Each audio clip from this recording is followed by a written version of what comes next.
The hardest truth to accept is that some people will only change when life makes them ready, not when your love makes you tired. You can explain, you can advise, you can give chances, you can repeat the same conversation in softer words, louder words, kinder words, desperate words, and still nothing changes. Not because you did not care enough, but because change cannot be forced into someone who's not willing to meet themselves honestly.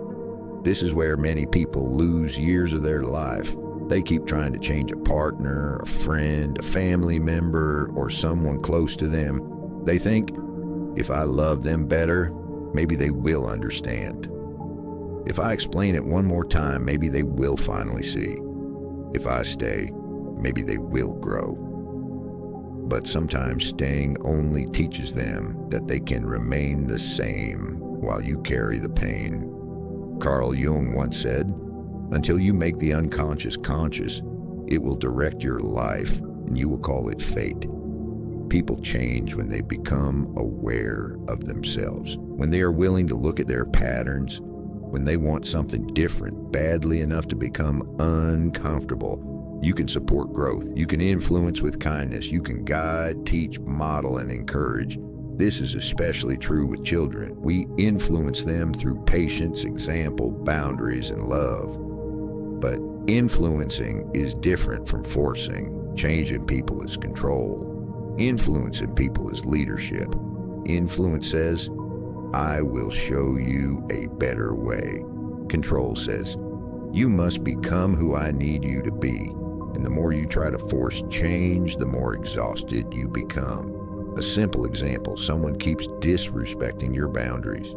You explain once, you explain twice, you tell them how it hurts, but they keep doing it. At some point, the question is no longer, how do I make them understand? The question becomes, why am I staying close to someone who understands but does not care enough to change? That is where your power begins. You may not be able to change them, but you can change your access, your distance, your expectations, your response, your environment. You can accept who they are showing you. You can adjust your boundaries, or you can leave the place that keeps hurting your peace.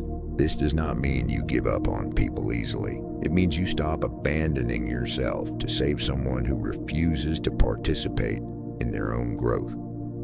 The writer James Baldwin said, "Not everything that is faced can be changed, but nothing can be changed until it is faced." If someone refuses to face themselves, you cannot do that work for them. So stop spending your whole life waiting for someone to become kind, mature, honest, responsible, or emotionally available. You can love people, you can wish them well, you can hope they grow, but you do not have to stand in the same place until they do. Sometimes peace begins when you stop trying to change them and start choosing what is healthy for you. Quiet Psychology. Thank you for watching.